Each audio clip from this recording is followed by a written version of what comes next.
Olá pessoal, aqui é o Wellington Oliveira, módulo de sistemas respiratórios. Vamos falar do roteiro 3, tá? Trata da morfologia da caixa torácica e a biomecânica da respiração.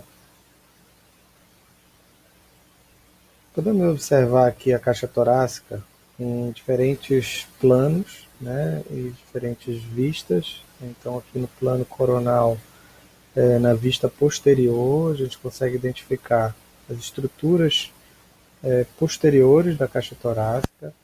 Aqui a gente tem as vértebras torácicas, né, a coluna torácica, são 12 vértebras, e as respectivas costelas, né, 12 costelas de cada lado, que vão se articular anteriormente com o externo. Tá? Então, 12 vértebras, costelas bilateralmente, 24 costelas, mais o osso externo, formam um conjunto chamado de caixa torácica. Né? Essa estrutura óssea e articular, ela tem por função fixação dos músculos, né? Envolver a própria organização do mediastino e do tórax, ou seja, pulmão, coração, vasos da base, órgãos nobres, né, nessa região, precisam ser protegidos, além de permitir movimento. Tá? Então as costelas vão se elevar e vão se deprimir a partir da ação muscular. Então, fixação muscular, aqui vai ter a função de elevação e depressão das costelas. Por consequência, nós teremos um movimento no externo, que a gente vai ver mais adiante. Tá? Na coluna torácica, né, a gente observa a fixação, né, o contato das costelas com os processos transversos. Né? Então, cada vértebra eu tenho um processo transverso com uma fóvea articular. Isso é possível observar na imagem aqui abaixo, onde eu tenho a vértebra torácica numa vista superior. Né? Eu percebo aqui o contato da cabeça da costela, né, com o corpo e o pedículo da vértebra, assim como eu tenho o tubérculo da costela em contato com a fóvea do processo transverso. Tá? Esse conjunto, fixado por vários ligamentos, né, envolvido por cápsula, ou seja, uma articulação sinovial, vai promover uma fixação e, ao mesmo tempo, um movimento. Né? Permite um movimento. Okay? Que vai ser basicamente de deslizamento aqui nessas fóveas e superfícies das costelas. Tá? Isso ocorre da primeira até a 12ª costelas. Tá? Essas fóveas, elas passam a ser uma característica marcante, né? Quando você compara as costelas, no caso as vértebras torácicas com as lombares e cervicais. A presença das fóveas ela é típica, ela é determinante nas vértebras torácicas. Tá? Outra característica é esse processo espinhoso mais alongado, fino e diagonalizado, né, inferiormente, que também diferencia das demais vértebras, tá? Na coluna cervical e na coluna lombar. Okay? As costelas, por sua vez, são divididas em uma classificação que a gente vai chamar de verdadeiras, falsas e flutuantes, okay? Que a gente vai já ver, e elas vão se unir ao externo por meio de cartilagens hialinas, né? São chamadas de cartilagens costais, que vai desde a primeira costela até a 7ª costela e chegando até a 10ª, tá? Indiretamente, que vai determinar a sua classificação. Tá? Essas cartilagens costais fixam seu externo por meio de incisuras costais aqui no externo. O externo, por sua vez, é dividido em 3 partes. Uma parte superior chamada de manúbrio, onde eu tenho uma articulação com a clavícula, e a articulação com a primeira costela. Eu tenho uma região chamada de corpo, onde estão as demais incisuras costais, chegando à segunda, terceira, quarta, quinta, sexta e sétima costelas. Tá? E aqui no final, na sua extremidade, eu tenho uma estrutura chamada processo chifoide, né, completando o osso externo. Okay? Nessa linha entre o manúbrio e o corpo do externo, a gente tem uma articulação chamada de manúbrio external, que permite que esse externo, até a sua fusão completa, né, por volta dos 40, 45 anos de idade, consiga um movimento de anteriorização. Né? Nessa linha aqui, o externo pode se deslocar anterior e posteriormente. Tá?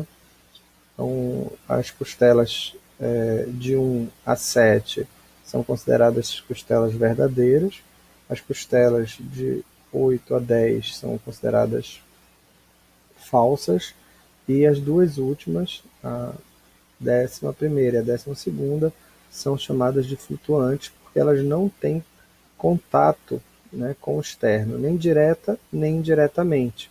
As falsas, elas têm contato indireto, através das cartilagens que vão se prender nas cartilagens adjacentes, ou seja, de cima. Tá? E já as costelas verdadeiras, elas se ligam diretamente ao externo. Okay? Essas costelas podem, né, com a ação muscular, se elevar, como a gente está observando aqui na seta, tá? E se deprimir.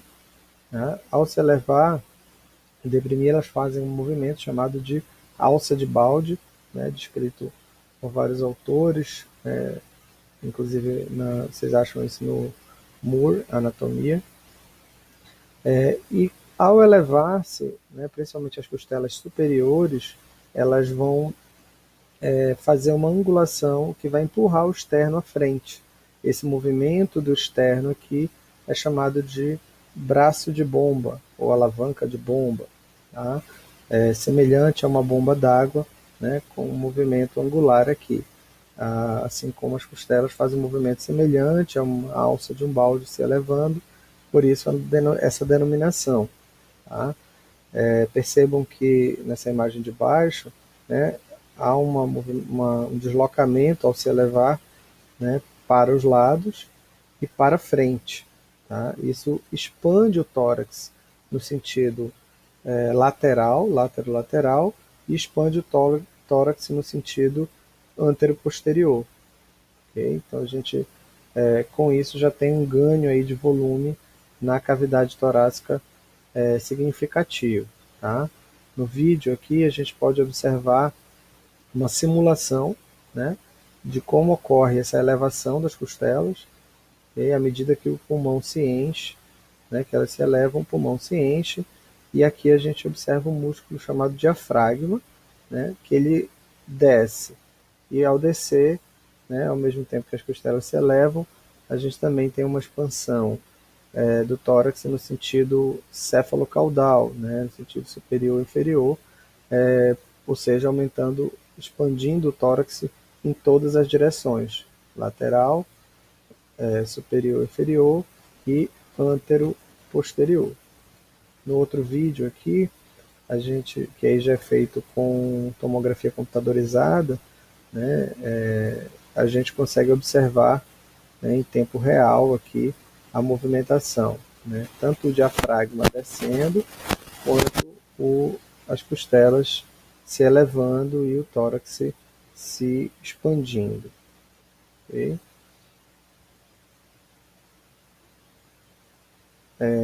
Outro objetivo que a gente tem nesse roteiro é entender a função aqui da pleura, né, parietal e visceral.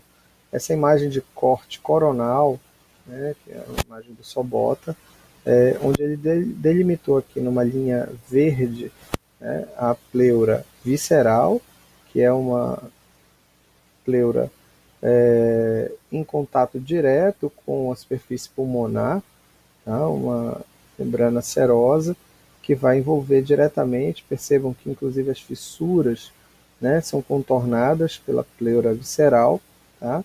E aqui ele mostra a pleura parietal, né, que vai estar envolvendo a cavidade, ou seja, a parede torácica propriamente, tá? Então, em alguns pontos vocês conseguem visualizar melhor as duas faces da pleura, a parte visceral e a parte parietal, tá? Nesse corte aqui, a gente pode ver, esse corte já é transversal ou axial, né? A gente consegue visualizar a pleura acompanhando toda a parede torácica, tá? Assim como a região mediastinal aqui, ela vai ter contato direto com o pericárdio, por exemplo, tá? Assim como ela vai penetrando e envolvendo aqui as fissuras oblíquas, horizontais, horizontal, tá? Nessa outra imagem a gente amplia um pouquinho para você ver a pleura visceral e a pleura parietal aqui. Vejam que existe um espaço, né, entre as duas pleuras, tá, que é uma cavidade pleural, onde você vai ter um líquido seroso, né, formando uma lâmina muito fina desse líquido, que vai ter uma função bem importante. Tá? A principal é transmitir a força da caixa torácica para o pulmão, né? Então, uma vez que a caixa torácica ela se expande pela ação muscular, ela vai, no sentido lateral, antero-posterior, tracionar essa pleura parietal, que por sua vez, por pressão negativa, traciona a pleura visceral, né? E por sua vez vai tracionar o pulmão, né? Isso cria uma pressão negativa, que permite a entrada do ar, né, pela via aérea superior. Essa ação é determinada pelos músculos da respiração, né? Nesse slide a gente consegue visualizar alguns músculos, mas aí a gente precisa dividir primeiro o ciclo respiratório. Eu tenho uma fase inspiratória e eu tenho uma fase expiratória. Na inspiração, eu ainda consigo dividir duas vezes.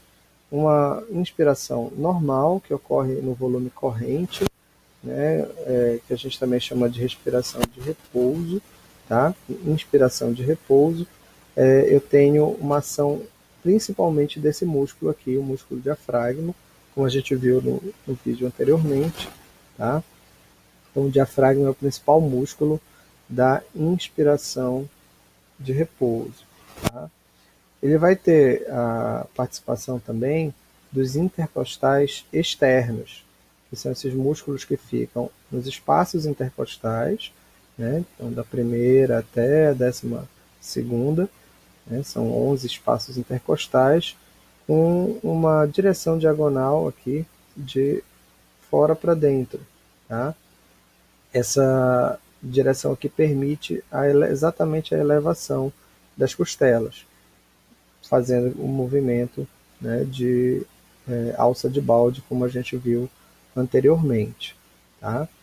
Em algumas situações, há uma necessidade de aumento de volume extra no pulmão, tá? Para isso, a gente vai utilizar o que a gente chama de inspiração forçada. A inspiração forçada, além da ação dos intercostais externos, do diafragma, ela vai utilizar músculos que a gente vai chamar de acessórios da respiração. São músculos que se fixam aqui nas costelas ou no externo, fazendo a elevação da caixa torácica. Um deles está aqui, né? São 3 músculos, na verdade, são os escalenos, escaleno anterior, médio e posterior, né, que se fixam na primeira e segunda costelas e se originam nas vértebras cervicais, de 1 a 4. Então ele vai se contrair elevando essas costelas, tá? Outro músculo que participa é o esternocleidomastoide, que a gente pode observar aqui nessa outra imagem, tá? Ele tem uma parte external e uma parte clavicular aqui, tá? E ao se contrair, né, fixado lá no crânio, ele também eleva essa parte superior do tórax, tá? Nós temos ainda o peitoral maior, como um dos músculos nessa região fixados aqui no prédio costal, e outro músculo que fica por baixo, que é o peitoral menor. São todos músculos considerados acessórios da inspiração, tá? Acessórios da respiração, consequentemente da inspiração. Para a expiração, nós vamos ter na condição de repouso um processo passivo, ou seja, o relaxamento do diafragma e dos intercostais promovem a volta da caixa torácica à sua posição. Isso ocorre devido a uma força elástica do parênquima pulmonar. Então ele vai atrair, vai voltar para a posição original, trazendo a pleura visceral, que vai trazer a pleura parietal, que vai trazer a caixa torácica junto. Okay? Porém, se eu precisar soltar mais ar, eu vou usar o que a gente chama de expiração forçada. Né? Então, ao soprar, encher um balão, né? Soprar uma vela, por exemplo, a gente faz a expiração forçada. Para isso, eu preciso de um trabalho ativo. Né? Quem faz isso? Tá? A gente vai acionar a musculatura de intercostais internos. Tá? Nessa imagem aqui a gente consegue ver essas fibras aqui também nos espaços intercostais, mas em angulação oposta aos intercostais externos. Tá? Elas têm uma angulação de dentro para fora, tá? Permitindo a depressão das costelas. Tá? Então vou abaixar as costelas na expiração forçada e contrair a musculatura que está aqui na frente, a musculatura abdominal, que a gente pode observar desse lado aqui. Tá?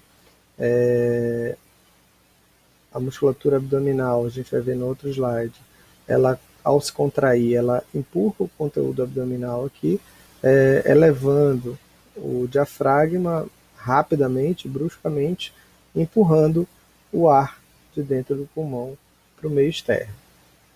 Tá? Aqui a gente consegue ver a parede abdominal, né, onde a gente vai encontrar justamente esses músculos abdominais. Mais externamente, a gente vai ter um músculo chamado oblíquo externo do abdômen. Tá? Então, observem que ele vem lá das costelas, tá? Em direção à linha alba aqui, tá? Em direção à aponeurose abdominal aqui, a aponeurose do reto abdominal. Okay? Ele tem uma angulação de cima para baixo, né? Então ele sai da parte superior aqui das costelas em direção inferior no abdômen. Tá? Observe que ele aqui está numa posição mais externa. Né? Nessa imagem de corte coronal aqui a gente consegue ver 3 camadas de músculo. Tá? Vou voltar aqui, 3 camadas de músculo. Tá? O mais externo é o oblíquo externo, eu tenho no meio o oblíquo interno e por dentro aqui o transverso do abdômen. Tá? Então, oblíquo externo, oblíquo interno, que por sua vez tem uma angulação, além de ser mais profundo, tem uma angulação oposta ao oblíquo externo, de baixo para cima, tá? E saindo da crista ilíaca e vértebras lá atrás, em direção à linha alba, aponeurose do reto abdominal e cartilagens costais das últimas costelas aqui. Okay? E, por último, o transverso do abdômen, que é o mais profundo, tá? Dos 3, que tem uma direção horizontal, por isso o nome dele é transverso, e ele está relacionado mais com essa função de pressão abdominal. Né? Os outros, além dessa função, têm outras funções de movimento do tronco. Tá? Assim como o músculo reto abdominal, que a gente pode observar aqui, duas faixas musculares que saem da cartilagem aqui, aos tubérculos púbicos, né? É dividido no meio, né, em 2 faixas, e é seccionado por intersecções tendíneas aqui, formando várias ventres musculares, né, que é perceptível em pessoas com um abdominal com pouca gordura. Okay? Esses músculos todos juntos, abdominais, participam, como a gente viu, da expiração forçada. Lembrando aqui que a gente, fazendo um resumo, na verdade, né, o processo de inspiração conta com a depressão do diafragma, a elevação das costelas e, em caso de inspiração forçada, né, a utilização de músculos acessórios. Enquanto que na expiração a gente vai ter a elevação do diafragma por relaxamento, né, o relaxamento dos intercostais, então abaixando as costelas, e em caso de inspiração forçada, uma ação muscular desses intercostais junto com os músculos abdominais, promovendo a saída do ar. Tá? Nessa imagem aqui a gente pode ver a modificação tanto da caixa torácica, o aumento lateral aqui, quanto a modificação no sentido superior e inferior, né, onde o diafragma está mais elevado na expiração e está mais baixo na inspiração. Né? Um exercício simples, né, um experimento simples aqui com 2 bexigas, né, demonstra exatamente a ação do diafragma. Né? Quando a bexiga aqui desce, as outras bexigas enchem, permitindo a entrada do ar aqui e se enche. Okay? Bom, pessoal, era isso que eu tinha para falar com vocês sobre essa estrutura da caixa torácica e movimentos respiratórios, a biomecânica dessa respiração. Bom estudo para vocês. Nos encontramos no Meet na nossa aula.